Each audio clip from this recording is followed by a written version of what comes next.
அனைவருக்கும் வணக்கம். இன்னைக்கு இந்திய நியூஸ் பேப்பர்ல என்ன இம்பார்ட்டன்ட் நியூஸஸ் இருக்கு அப்படிங்கிறத பார்ப்போம்.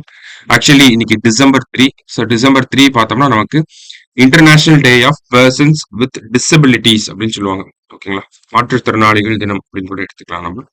International day of person with disabilities அதை பத்தின ஒரு சில சிறப்பு ஆர்டிகல்ஸ் அப்படிங்கிறது வந்திருக்கு. ஓகேங்களா? சிறப்பு கட்டுரைகள் அப்படிங்கிறது வந்திருக்கு. ஓகேவா? அதை பத்தி தான் நமக்கு கொடுத்துருக்காங்க. என்ன சொல்லியிருக்காங்க அப்படிங்கிறத பார்ப்போம். நமக்கு எக்ஸாம் பாயிண்ட் ஆஃப் வியூல என்ன தேவையோ அதை நம்ம எடுத்துக்கும். சரிங்களா? கிட்டத்தட்ட 2011 சென்சஸ் அடிப்படையில பாக்குறப்ப இந்தியாவுல டிசபிலிட்டி பாப்புலேஷன் அப்படிங்கறத பார்த்தோம்னா 2.21% வந்து இருக்கிறதா சொல்லியிருக்காங்க. உலக அளவுல பார்த்தோம்னா இந்த டிசபிலிட்டி அதற்கான உலகளாவிய ஒப்பந்தங்கள் ஏதாவது இருக்கா அப்படின்னு பார்த்தோம்னா United Nations convention on right of persons with disabilities அப்படிங்கிறது 2007 இந்தியா வந்து அதை வந்து ஏத்துப்பாங்க. ஓகேங்களா? ராட்டிஃபை பண்ணிருப்பாங்க. ஓகேங்களா? அதன் அடிப்படையில தான் பார்த்தோம்னா நமக்கு right of person with disabilities act அப்படிங்கிறது 2016 சட்டம் இயற்றப்பட்டிருக்கும். நடைமுறைக்கு வந்தது அப்படின்றது பார்த்தோம்னா ஏப்ரல் 19 2017 நமக்கு நடைமுறைக்கு வந்து. ஓகேங்களா? இந்த சட்டத்துல பார்த்தோம்னா முக்கியமா ஒரு விஷயம், மற்ற உலக நாடுகள்ல இருக்கக்கூடிய இதே மாதிரியான லெஜிஸ்லேஷன்ஸ் கண்டிப்பா எல்லா நாடுகள்லயுமே இருக்கும். அதுக்கும் இந்தியாவில் இருக்கக்கூடிய இந்த லெஜிஸ்லேஷனுக்கும் வித்தியாசமான ஒரு டாக்கிங் பாயிண்ட் என்ன அப்படின்னு பார்த்தோம்னா ஸ்டேட் கமிஷனர் அப்படிங்கறத கொண்டு வந்திருந்தாங்க. ஓகேங்களா? ஸ்டேட் கமிஷனர் ஃபார் டிசபிலிட்டிஸ் ஒவ்வொரு மாநில அளவுலயுமே பார்த்தோம்னா ஒரு ஸ்டேட் கமிஷனர் டிசபிலிட்டிஸ்க்கான ஸ்டேட் கமிஷனர் அப்படிங்கிறது இந்த சட்டம் சொல்லப்பட்டிருந்துச்சு. இந்த சட்டத்துல சொல்லப்பட்டிருந்துச்சு. ஓகேங்களா? அந்த ஸ்டேட் கமிஷனர்ஸ் என்ன பண்ணுவாங்க அப்படின்னா ஸ்டேட் லெவல்ல இந்த டிசேபிள்டு பீப்புளுக்காக இம்ப்ளிமெண்ட் ஆகக்கூடிய ஸ்கீம்ஸ், அதனுடைய இம்ப்ளிமெண்டேஷன், அந்த ஸ்கீமை மானிட்டர் பண்றது, ரிவ்யூ பண்றது, இது எல்லாமே அவங்களோட பணிகளா இருந்துச்சு. அது மட்டும் இல்லாம பார்த்தோம்னா அவங்களுக்கு குவாஷி ஜுடிஷியல் ஃபங்க்ஷன்ஸ் அப்படிங்கிறதும் இருந்துச்சு. அதாவது ஒரு சிவில் கோர்ட்டோட பவர்ஸ் அப்படிங்கிறது அவங்களுக்கு இருந்துச்சு. அவங்களால வந்து ஒரு ஒரு டிசேபிள்டு பீப்புளுக்கு எதிரான ஏதாவது குற்றங்கள் இருந்துச்சு அப்படின்னா அவங்களோட கிரீவன்சஸ் வந்து விசாரிக்க முடியும், அதுக்கான தீர்ப்புகளை வழங்க முடியும். இந்த மாதிரியான விஷயங்களுமே வந்து இந்த சட்டத்துக்கு கீழே அந்த ஸ்டேட் கமிஷனர் ஃபார் டிசபிலிட்டிஸ் அவர்களோட ரோல்ல வந்து இருந்துச்சு. சரிங்களா? இருந்தாலுமே இப்போதைக்கு இந்த ஆர்டிகல்ல என்ன கொடுத்துருக்காங்க அப்படின்னா இந்த மாதிரி பவர்ஸ் எல்லாம் அவருக்கு இருந்துச்சு. இருந்தாலுமே அந்த பவர்ஸை சரியான முறையில பயன்படுத்தாததுனால நமக்கு நிறைய கேப்ஸ் இருக்கு இம்ப்ளிமெண்டேஷன்ல. டிசேபிள்டு ரைட்ஸை வந்து ஆக்சஸ் பண்றதுல நிறைய கேப்ஸ் இருக்கு. அதுக்கு முக்கியமான காரணம் இந்த ஸ்டேட் கமிஷனர் அவருடைய ரைட்ஸை வந்து அவருக்கு இருக்கக்கூடிய ஃபங்க்ஷன்ஸை வந்து சரியா ப்ராப்பரா பண்ணாததுதான் அப்படிங்கறத சொல்லியிருக்காங்க.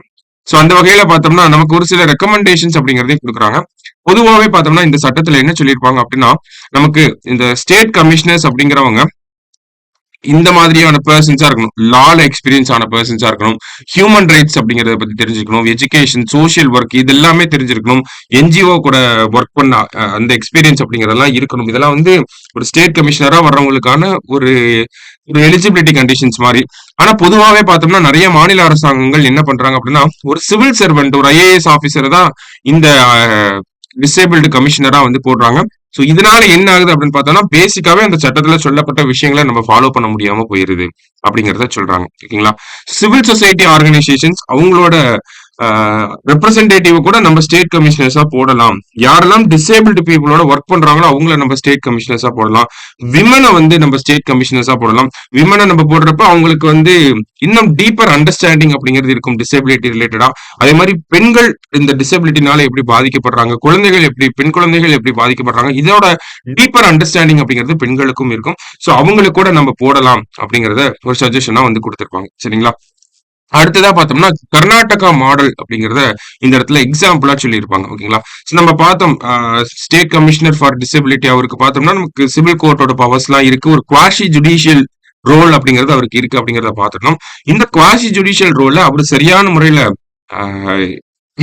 ஐ மீன் அது சரியான முறையில பயன்படுத்துறதுக்காக கர்நாடகால என்ன பண்றாங்கன்னா கொலாபரேட் பண்றாங்க. லா ஸ்கூல்ஸோடையும் லீகல் எக்ஸ்பர்ட்ஸோடையும் கொலாபரேட் பண்ணி அவருக்கு தேவையான அந்த டெக்னிக்கல் ட்ரைனிங் அப்படிங்கறத கொடுக்குறாங்க.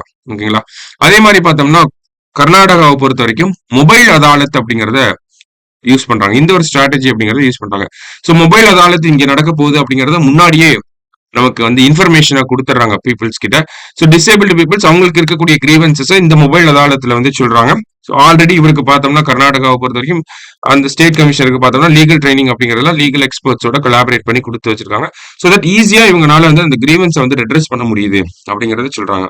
அதே மாதிரி பார்த்தோம்னா எப்படி ஸ்டேட் லெவலுக்கு வந்து ஸ்டேட் லெவல் கமிஷனர் அப்படிங்கிறவங்க இருக்காங்களோ அதே மாதிரி ஒவ்வொரு டிஸ்ட்ரிக்ட்டுக்குமே பார்த்தோம்னா டெபுட்டி கமிஷனர்ஸ் அப்படின்னு சொல்லி அந்தந்த டிஸ்ட்ரிக்ட் மேஜிஸ்ட்ரேட்ஸை வந்து கர்நாடகா கவர்மெண்ட்லயும் அப்பாயிண்ட் பண்ணிருக்காங்க. சரிங்களா? அந்தந்த மாவட்ட கலெக்டர்கள் பார்த்தோம்னா மாவட்ட அளவுல இதே பணிகளை வந்து செய்யறாங்க. சரிங்களா? சோ தட் லோக்கல் லெவல்ல பார்த்தோம்னா நமக்கு டிசபிலிட்டி பீப்புள்ஸ் வந்து அவங்களோட தேவைகளை வந்து சொல்றதுக்கு வந்து கரெக்டாக இருக்கு அப்படிங்கிறத நமக்கு கொடுத்துருக்காங்க.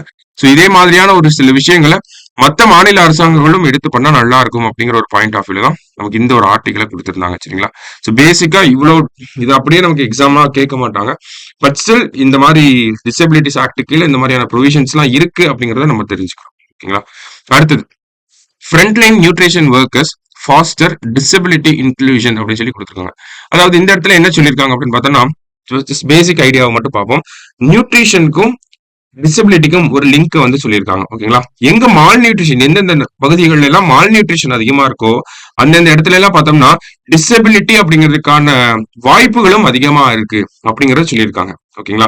சோ ஒரு இடத்துல ஒரு கண்ட்ரில மால் நியூட்ரிஷன் அப்படிங்கிறது அதிகமா இருந்துச்சுன்னா அங்க இருக்கக்கூடிய பாப்புலேஷன் மத்தியில டிசபிலிட்டி ரேட் அப்படிங்கிறதும் ஹையரா தான் இருக்கும் அப்படிங்கிறது இந்த ஆர்டிகளோட பேசிக் பாயிண்ட் பேசிஸ்.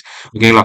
அப்ப மால் நியூட்ரிஷனை அட்ரஸ் பண்ணணும். மால் நியூட்ரிஷன் அட்ரஸ் பண்ணா நமக்கு இந்த டிசபிலிட்டி ரேட்ஸ் அப்படிங்கிறது கம்மியாகும் அப்படிங்கிறது இந்த ஒரு பாயிண்ட் ஆஃப் வியூல இவங்க என்ன சொல்லியிருக்காங்க அப்படின்னு பார்த்தோம்னா மால் நியூட்ரிஷனை சின்ன வயசுல இருந்தே நம்ம அட்ரஸ் பண்ணணும். அப்பதான் பெரிய வயசா வரப்ப அந்த குழந்தைக்கு வந்து டிசபிலிட்டி அப்படிங்கிறது வராது. அப்ப சின்ன வயசுலயே நம்ம அட்ரஸ் பண்றதுக்கு மால் நியூட்ரிஷனை சரியான முறையில அட்ரஸ் பண்றதுக்கு தான் இருக்காங்க யாரு அப்படின்னு பார்த்தோம்னா அங்கன்வாடி ஒர்க்கர்ஸ் வந்து இருக்காங்க. ஓகேங்களா?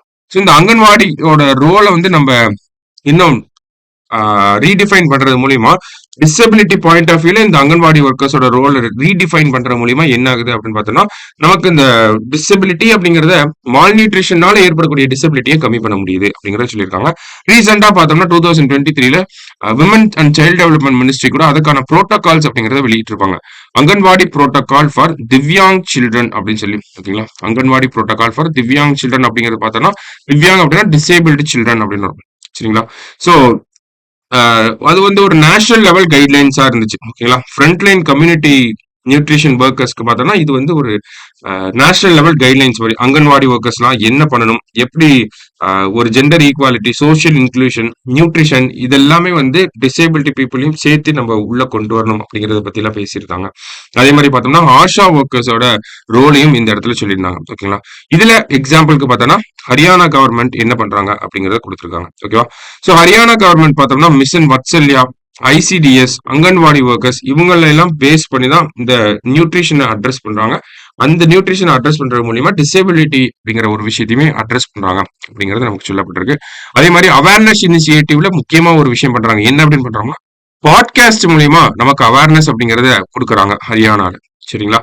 சோ இந்த மாதிரி ஒரு சில விஷயங்கள் வந்து ஐடியாஸ் மாதிரி நமக்கு கொடுத்துருந்தாங்க. இது எல்லாமே பார்த்தோம்னா நம்ம வே ஃபார்வர்டா எழுதுறதுக்கு யூஸ் ஆகும். சரிங்களா? அப்படியே இதை நம்ம எங்கேயுமே யூஸ் பண்ண முடியாது. இது இருக்கக்கூடிய ஒரு சில ஐடியாஸை எடுத்து வே ஃபார்வர்டா எக்ஸாம்பிளுக்கு டிசபிலிட்டி பத்தி நமக்கு கொஸ்டின் கேட்கறாங்க, சஜஸ்ட் மெஷர்ஸ் அப்படின்னு கேட்கறாங்கன்னா நம்ம இதுல பார்த்து இந்த ஐடியாவை யூஸ் பண்ண முடியும். மால் நியூட்ரிஷன் அதிகமா இருந்துச்சுன்னா டிசபிலிட்டி அதிகமா இருக்கு. அப்ப மால் நியூட்ரிஷனை கம்மி பண்றதுக்காக அங்கன்வாடி ஒர்க்கர்ஸ், ஆசா ஒர்க்கர்ஸ் அவங்களுக்கான கைட்லைன்ஸை வந்து நம்ம ரீடிஃபைன் பண்ணலாம். இந்த மாதிரியான விஷயங்கள் ஹரியானா இருக்கக்கூடிய பாட்காஸ்ட் வந்து அவேர்னஸ்க்கு யூஸ் பண்ணக்கூடிய இந்த இனிஷியேட்டிவை நம்ம யூஸ் பண்ண முடியும். ஸோ இந்த மாதிரி ஒரு சில விஷயங்களை மட்டும்தான் இந்த ஆர்டிகல் இருந்து நம்மளால எடுத்துக்க முடியும்.